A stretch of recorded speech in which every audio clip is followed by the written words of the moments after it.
कि आरक्षण देश का विनाश कर रहा है, आरक्षण खत्म होना चाहिए, चाहे मुझे इंडिया गेट के चौराहे पे फांसी दे दो, मैं इस बात से भी नहीं डरता। दुनिया सदी के सबसे बड़े संकट से जूझ रही है। जी हाँ, कोरोना वायरस का संकट जिसने दुनिया के हर देश पर हमला किया।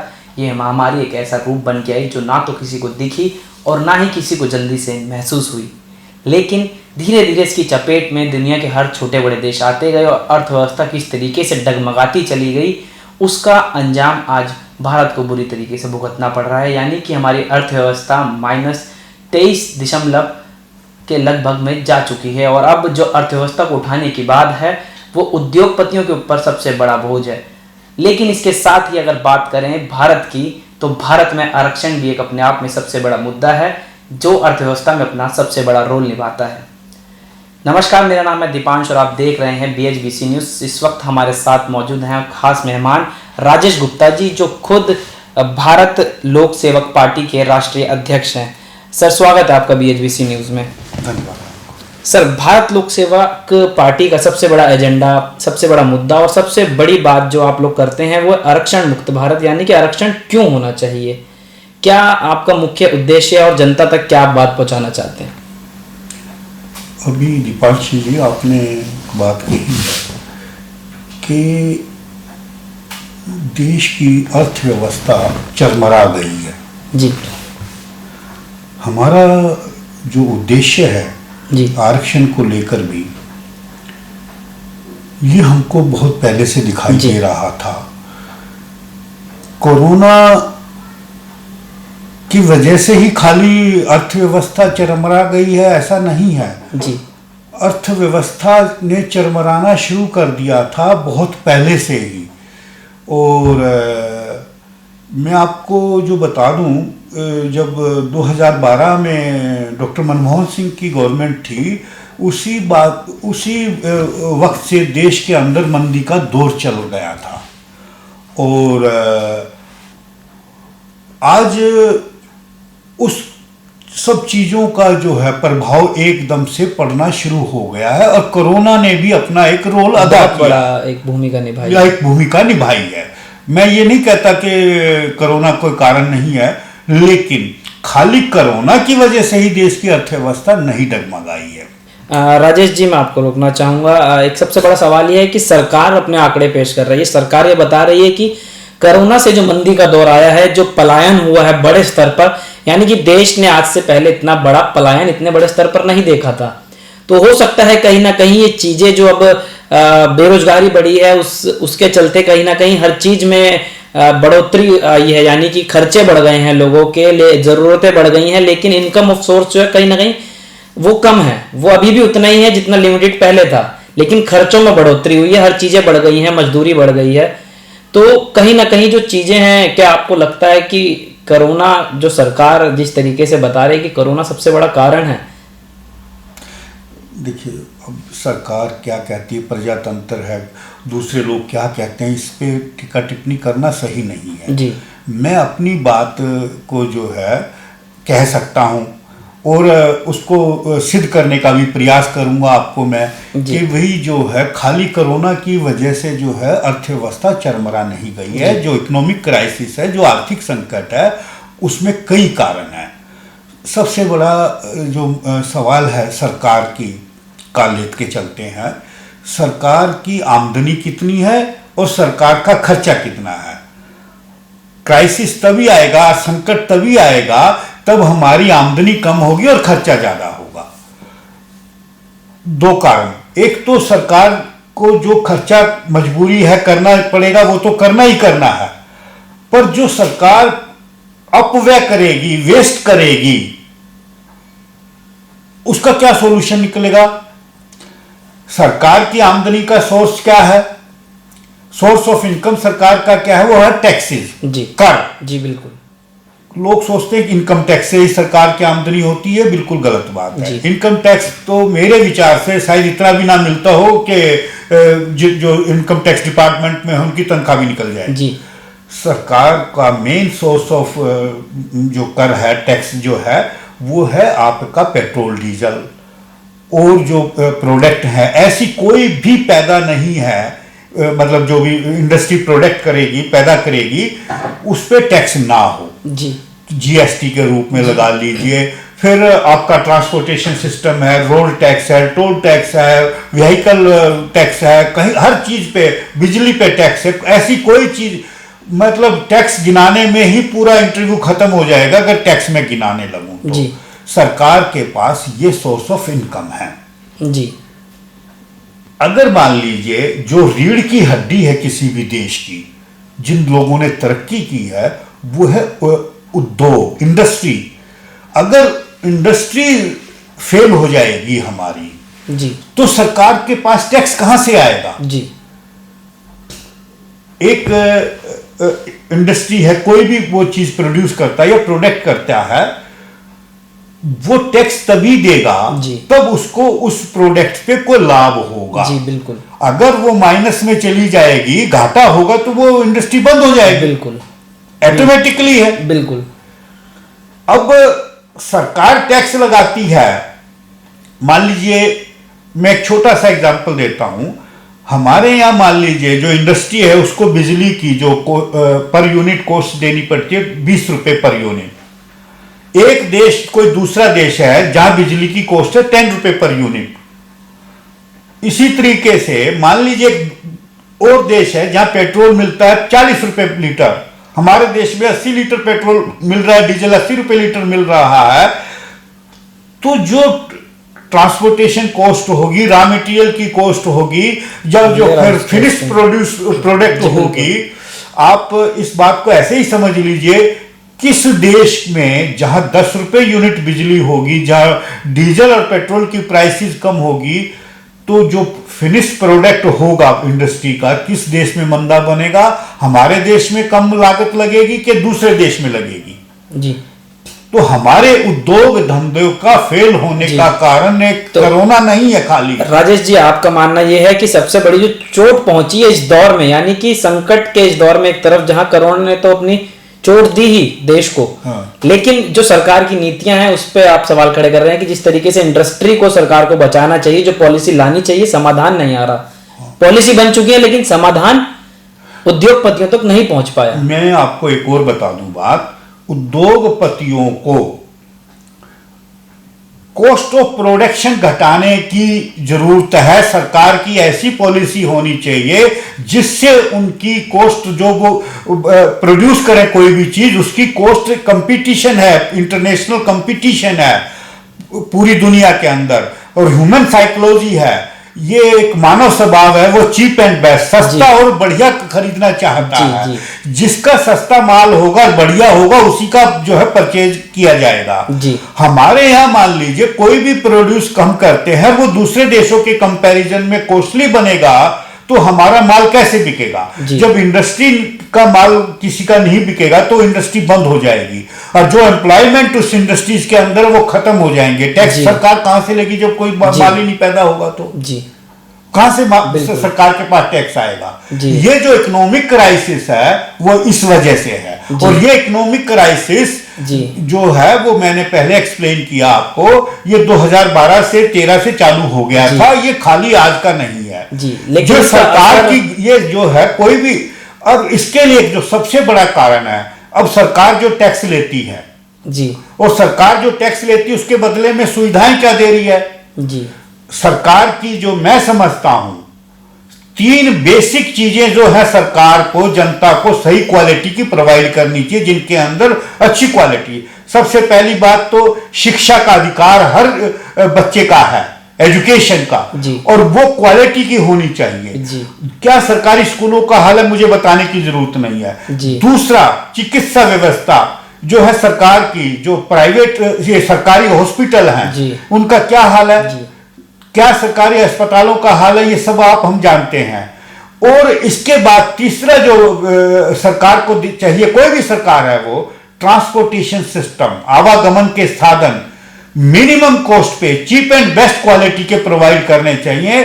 जिन देशों ने तरक्की की है वहां पे यही बेसिक जो चीजें हैं, 3 सरकार जो है क्वालिटी की प्रोवाइड करती है। नंबर 1 पे स्कूल शिक्षा, नंबर 2 पे चिकित्सा व्यवस्था, नंबर 3 पे ट्रांसपोर्टेशन सिस्टम। ये बेस्ट क्वालिटी का नहीं है हमारे देश में। और कोई भी आम नागरिक न तो प्राइवेट न तो सरकारी ट्रांसपोर्टेशन में जाना चाहता है, न सरकारी स्कूल का इस्तेमाल करना चाहता है, और ना ही सरकारी अस्पताल का इस्तेमाल करना चाहता है। और वो क्यों नहीं करना चाहता, आप और हम जानते हैं कि आरक्षण की वजह से तीनों ही चीजें घटिया सतर की हैं देश के अंदर। और जो आरक्षण के समर्थक लोग हैं, मैं उनसे भी पूछना चाहता हूं, क्या आप सरकारी स्कूल का इस्तेमाल करते हैं? क्या आप सरकारी अस्पताल का इस्तेमाल करते हैं? कितने ही लोग, नेता लोग भी और भी, जो कोरोना से पीड़ित हुए, किसी ने सरकारी अस्पताल में जाके अपना इलाज करवाया? क्या किसी नेता के सरकारी स्कूल में बच्चे पढ़ते हैं?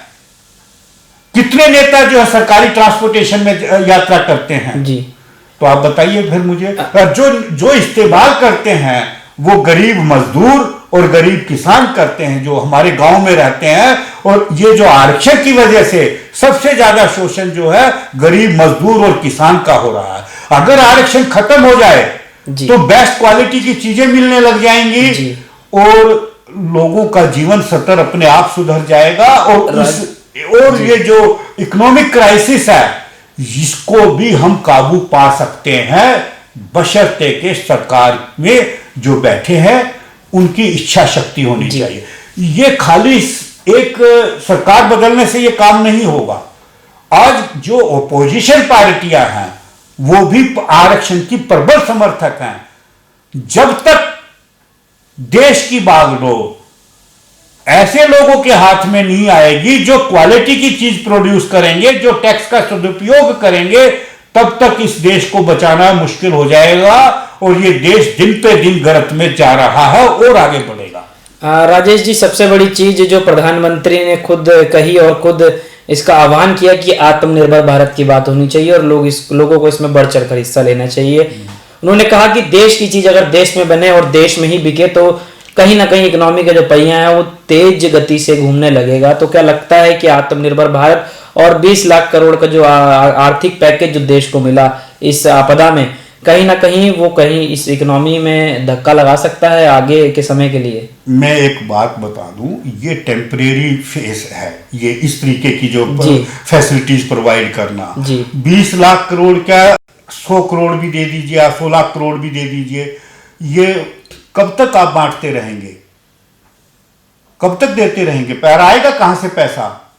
फिर टैक्स लगाएंगे, फिर आमदनी, फिर महंगाई बढ़ेगी। यानी कि आप बता रहे हैं कि पॉलिसी बन रही है लेकिन समाधान, असल जो रूट बाय रूट समाधान होना चाहिए वो नहीं मिल पा रहा। ये हो, इससे समाधान हो ही नहीं सकता।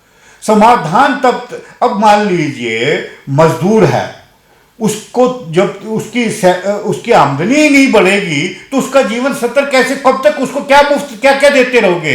अभी आपने देखा होगा कोरोना के अंदर पलायन हुआ मजदूरों का। ऐसे कितने ही मजदूर थे जो पैदल जा रहे थे, जिनके पैर में चप्पल भी नहीं थी। जी, जो चप्पल खरीद, पहले आप रोटी खाओगे कि चप्पल खरीदोगे? जी, तो जब बताइए कपड़े तब पहनोगे ना, तब कोई चप्पल, जब आपके पास पेट में रोटी डालेगी। और जब तक मजदूर की मजदूरी और या किसान की आमदनी नहीं बढ़ेगी, कोई भी व्यापार धंधा, उद्योग धंधा नहीं चल सकता। हमारे देश में सबसे ज्यादा शोषण आज जो हो रहा है, सबसे ज्यादा क्राइसिस जो है वो मजदूर और किसान का हो रहा है। और उसके अंदर जो सरकार को उनको फैसिलिटीज देनी चाहिए, सबसे पहले मैंने बताया शिक्षा की और उसके बाद चिकित्सा की। आप जाके देख लीजिए, गांव के हालत की बात छोड़ दीजिए, जिन शहरों में आप रह रहे हैं उन शहरों के सरकारी अस्पताल और सरकारी स्कूलों का क्या हाल है। जी, और सरकारी ट्रांसपोर्टेशन का भी शहर के अंदर क्या हाल है, गांव की तो बात ही छोड़ दीजिए। जी, राजेश जी, एक सबसे बड़ा अहम बात जो हमारे मन में है कि इस लॉकडाउन के दौरान और इस कोरोना वायरस संकट के दौरान सरकार का ध्यान बहुत ऊंचे तबके पर भी गया, यानी कि लोन के रूप में उनको देने का कि आप इंडस्ट्री को दोबारा रीडेवलप कीजिए इस हेल्थ इमरजेंसी के पेंडेमिक के दौर में। और साथ ही जो मजदूर लोग थे, यानी कि जो छोटे तबके के लोग हैं, उन तक भी सरकार ने राशन पानी और जो जनधन खातों में पैसे पहुंचाने की बात थी, वो भी कहीं ना कहीं उसको भी मुकाम तक पहुंचाया सरकार ने, लेकिन मिडिल क्लास की नौकरियां चली गई, उस तरफ किसी का ध्यान नहीं है। और सबसे बड़ी बात कि अगर जब तक मिडिल क्लास स्टेबल नहीं हो पाएगा हमारी इकोनॉमी में, तो इकोनॉमी का पहिया क्या आपको लगता है कि ठीक से चल सकता है? चाहे आप इंडस्ट्रियलिस्ट को बहुत मोटा लोन दे दीजिए, या फिर बहुत छोटे लोगों को, मजदूर लोगों को, किसान लोगों को, या और नीचे तबके के लोगों को ध्यान दे के राशन दे दीजिए, जनधन खातों में पैसे भेज दीजिए, लेकिन जब तक मिडिल क्लास की बात आए तो उस पर क्या कहना है आपका? आपने बात जो कही उसको समझने की जरूरत है, दोबारा फिर मेरी बात को। जी। मिडिल क्लास जो है, जो बात आप कह रहे हैं, 90% केसेज में या तो बहुत छोटा व्यापारी है जी, या वो नौकरी करता है जी, सरकारी या प्राइवेट। अब प्राइवेट नौकरी उसकी नहीं होगी और उसका व्यापार उसका ठप हो चुका है जी, तो उसको वो तो ज्यादा क्राइसिस में हो ही गया है। बिल्कुल। और लेकिन उसका समाधान तो तभी निकलेगा जब उद्योग धंधे चलेंगे। अब आप उद्योग धंधे तब तक नहीं चल सकते तब तक के हर व्यक्ति की जो बात आप कह रहे हैं, मैं उसको आगे बढ़ा रहा हूं, परचेजिंग पावर, उसकी क्रय शक्ति, उसकी खरीदने की शक्ति, उसकी आमदनी नहीं बढ़ेगी तो कैसे जो है काम चलेगा। इंडस्ट्री का माल नहीं बिकेगा और इंडस्ट्री का माल हमें ऐसी इंडस्ट्रियां लगानी पड़ेगी जो विदेशी में कंपीट करे, विदेशों में हमारा माल बिके। आज जो है पूरा देश एक जो है जिसे कहते हैं वर्ल्ड जो है, एक पूरा एक संसार एक गांव की तरह से हो गया है। आप रोक नहीं सकते दूसरे देशों की चीजों को अपने देश में बेचने से, या दूसरे देशों की इंडस्ट्री को आने से रोकने से, उनके माल को आने से। और हमको अपना माल दूसरे देशों में कैसे बेचना है, जब तक के हमारे यहाँ जो है कॉस्ट ऑफ प्रोडक्शन इंडस्ट्री की कम नहीं होगी, हम दूसरे देशों में अपना माल नहीं बेचते। जब हमारा माल नहीं बिकेगा तो इंडस्ट्री नहीं चलेगी, इंडस्ट्री नहीं चलेगी तो नौकरियां नहीं आएंगी, बिल्कुल, मजदूर को मजदूरी नहीं मिलेगी। जब नौकरी, अब क्या हो रहा है हमारे यहाँ, बहुत सारे जो क्वालिफाइड बच्चे हैं या तो विदेशों में दर दर की ठोकरें खा रहे नौकरी पाने के लिए, मजदूर भी जो है इवन जो है विदेशों में ही जो है मजदूरी करने के लिए पलायन कर रहे हैं। हमारे यहाँ तो ठप हो गया ना सबका सब मामला। और इसके लिए सरकार की गलत नीतियां जिम्मेवार है। खाली सरकार नहीं, जो अपोजिशन की पार्टियां हैं, जो आरक्षण की समर्थक पार्टियां हैं, वो भी इस बात को नहीं समझेंगी जब तक कि आरक्षण देश का इस वक्त विनाश करने पे लगा हुआ है। और आरक्षण, जहां तक मैं समझता हूं, reservation is the root cause of each and every problem of the country. अगर आरक्षण को समाप्त कर दिया जाए, मैं ये पूरे विश्वास के साथ कह सकता हूं, देश विश्व शक्ति बनेगा और देश की हर चीज सोने की चिड़िया जैसे हम पहले कहते थे, पूरे दुनिया के अंदर भारत का नाम होगा। भारत में ऐसी कोई चीज नहीं जो बन नहीं सकती और जो कि किसी हम समस्या का हल नहीं कर सकते। हमारे अंदर कैपेबिलिटी है, कैपेसिटी है, उसका हम सदुपयोग नहीं कर रहे हैं। मुझे इससे ज्यादा मैं क्या बोलूं। राजेश जी, सबसे बड़ी बात, हम देश की राजधानी दिल्ली में बैठ के आप ऐसा सोच रहे हैं, आप ऐसा बता रहे हैं दर्शकों को कैमरे के माध्यम से कि आरक्षण सबसे बड़ी जड़ है हमारी नीतियों को खराब करने की, या फिर जो हमारे ऑपरेशन से सरकार की तरफ से हो रहे हैं उसको खराब करने की। लेकिन अगर हम देश की राजधानी दिल्ली से 1000 किलोमीटर दूर की बात करें, उड़ीसा की अगर बात करें, मध्य प्रदेश के गाँव की बात करें या राजस्थान की बात करें, तो आज भी वहाँ पर ऐसे हालात हैं कि लोगों का शोषण हो रहा है, कहीं जातियों का शोषण हो रहा है, उन लोगों को आगे नहीं आने दिया जाता है। तो कहीं ना कहीं सरकार इस चक्र में फंस कर भी आरक्षण को कहीं ना कहीं सेफ रखती है, एक सेफ साइड में रखती है कि वो लोग आगे आए, अभी भी मौका मिले। मैं आपसे इत्फाक रखता हूँ, सहमत हूँ दीपांशी जी। बात को समझने की जरूरत है। आरक्षण लागू किया था 10 साल के जी, और आरक्षण इसीलिए लागू किया गया था जो जातियां बहुत पिछड़ी हुई थी या जिनको आगे आने का मौका नहीं मिल रहा था, खासकर शेड्यूल ट्राइब, जो शेड्यूल कास्ट के जो लोग, आदिवासी लोग और दलित लोग हैं, और उनका एक रिप्रेजेंटेशन 10 साल के लिए आरक्षण में इसीलिए दिया गया था, जो कि विधानसभा में था, लोकसभा में था, पंचायत में था और एडमिनिस्ट्रेशन में भी था, सारे सिस्टम में था, प्रशासन में आ गए थे सब लोग 10 साल के अंदर अंदर।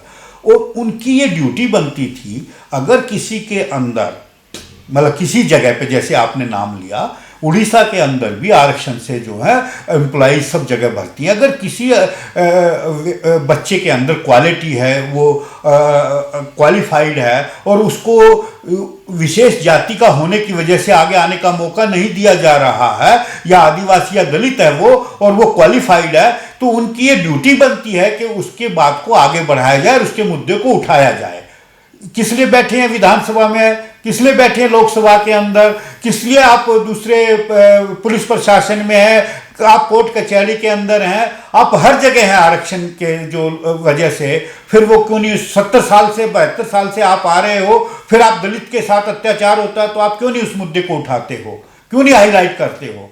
ये बिल्कुल गलत बात है। तो कहने का मतलब ये है कि कहीं ना कहीं सरकारें अपने सिर्फ अपना साम्राज्य बढ़ाने में लगी रहती हैं। सरकार अब सिर्फ अपना पल्ला झाड़ने के लिए कि हम तो दलितों को ऊपर उठा रहे हैं, आप उतना ही जिम्मेदार ये सरकार की झूठी बात है। और इस वजह से बहुत सारे सरकारी संस्थान बंद होते जा रहे हैं। सरकार पैसा कहां से लाएगी जब होगा ही नहीं तो? सरकार का अपना खर्चा नहीं चल रहा। सरकार के नेताओं का जिस तरीके से वो जो है जिस अवहेलना कर रहे हैं, हाँ, उसके साथ जैसे जैसे उनके खर्चे बढ़ते जा रहे हैं, उनकी पेंशन है, उनके भत्ते हैं एमपीज के, एमएलएज के, पंचायत में, वो सब जगह जो है सरकारी जो खर्च वो दिन पे दिन बढ़ता जा रहा है। सरकार की आमदनी नहीं है तो सरकार अपने संस्थान बेचेगी, कब तक बेचती रहेगी? यानी कि ये देश दोबारा गुलाम होने के कगार पे खड़ा हो गया है। राजेश जी, सबसे बड़ी बात आपने कह दी कि देश गुलाम होने के कगार पे खड़ा हो चुका है।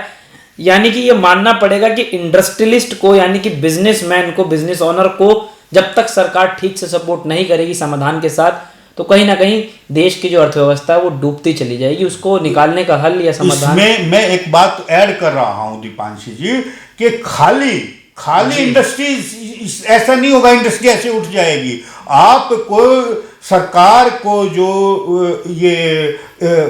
जो सिस्टम मैंने बताए थे, ट्रांसपोर्टेशन सिस्टम, सरकारी स्कूल और सरकारी अस्पताल, इनकी क्वालिटी इंप्रूव जब तक नहीं हो सकती जब तक रिजर्वेशन है, आरक्षण है। एक इंडस्ट्रीज वाला है, वो जो है ये चाहता है उसके बच्चे प्राइवेट स्कूल में पढ़े हैं, उसका इलाज जो है प्राइवेट अस्पताल में हो जब बीमार हो, और वो प्राइवेट ट्रांसपोर्टेशन सिस्टम, और वो इंडस्ट्री वाला अपने खर्चे भी तैयार करता है इन सब चीजों के। अगर सरकार द्वारा प्रोवाइड की हुई फैसिलिटी इक्वल क्वालिटी की मिलने लगेगी तो नेचुरली सबका खर्चा कम हो जाएगा और कॉस्ट ऑफ प्रोडक्शन कम हो जाएगी, व्यापारी भी अपना प्रॉफिट कम कर देगा, मजदूर को भी क्वालिटी की चीजें मिलेंगी, सब इक्वलिटी पे आ जाएंगे जी।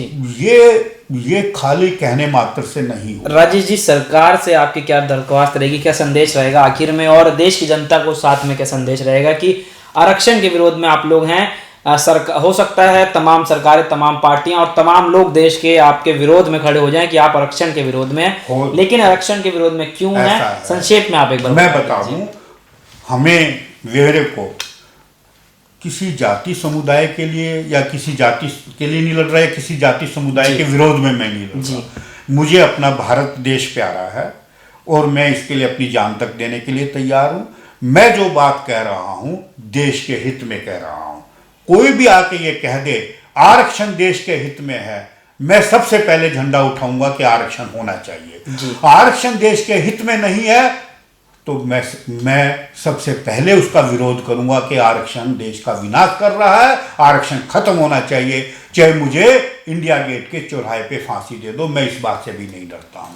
तो मैं आरक्षण के विरोध में बोलता रहूंगा। कोई सिद्ध करके बताए कि आरक्षण देश के हित में है, और जो आरक्षण चाहते हैं मैं उनसे पूछना चाहता हूं कि आरक्षण के डॉक्टर से अपना इलाज करवाइए और आरक्षण के अध्यापक से अपने बच्चों को पढ़ाइए, तब तो हम माने कि वो सही कह रहा है। जब वो चाहते क्वालिटी की चीजें हर जगह और वो प्राइवेट ट्रांसपोर्टेशन सिस्टम का इस्तेमाल बंद करे, सरकारी उसमें जाए, तब माने कि भाई वो जो है कहता है कि आरक्षण देश के हित में है। जी, तो कहीं ना कहीं जो बातें हैं उसका जो निचोड़ है कि राजेश जी ने बताया कि किस तरीके से जो आरक्षण है वो देश को खोखला करता जा रहा है, दीमक की तरह देश में लग चुका है।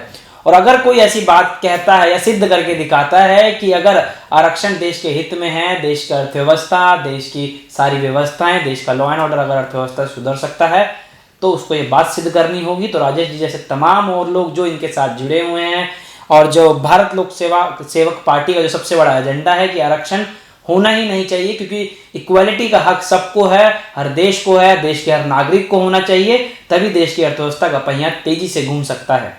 आप एक छोटी सी बात लास्ट में मैं पूछना चाहता हूं, मुझे ये बता दीजिए, एक माइनस वाला डॉक्टर है जिसके माइनस में चलेगा, आज की तारीख में तो ये हो रहा है कि माइनस भी नंबर आएंगे तो डॉक्टर बना दीजिए, एडमिशन दे दीजिए, और एक 90% वाला है तो कौन बढ़िया डॉक्टर बनेगा? जी, तो कहीं ना कहीं आरक्षण इसमें अपना बहुत खतरनाक रूप से हम इसको बोल सकते हैं कि रोल निभा रहा है, देश को खोखला करने में, देश की जड़ों को खोखला करने में। लेकिन सरकार तक ये बातें, तमाम बातें बहुत बार पहुंचाई जा चुकी हैं, राजेश जी भी इस आवाज को उठा रहे हैं, लेकिन सरकार कब सुनेगी? और तमाम दर्शक ये आवाज़ सुन रहे हैं आपकी, और साथ ही जो बातें हैं आगे किस तरीके से ये बातें और बढ़ेंगी और क्या निचोड़ आएगा इसका, किस तरीके से राजेश जी जैसे तमाम लोग, और राजेश जी ने जिस तरीके से एक बीड़ा उठाया है कि इक्वालिटी होनी चाहिए देश में समानता का अधिकार सबको है, तो समानता पूरे तरीके से देश में होनी चाहिए। कैमरा पर्सन वैभव के साथ दीपांश,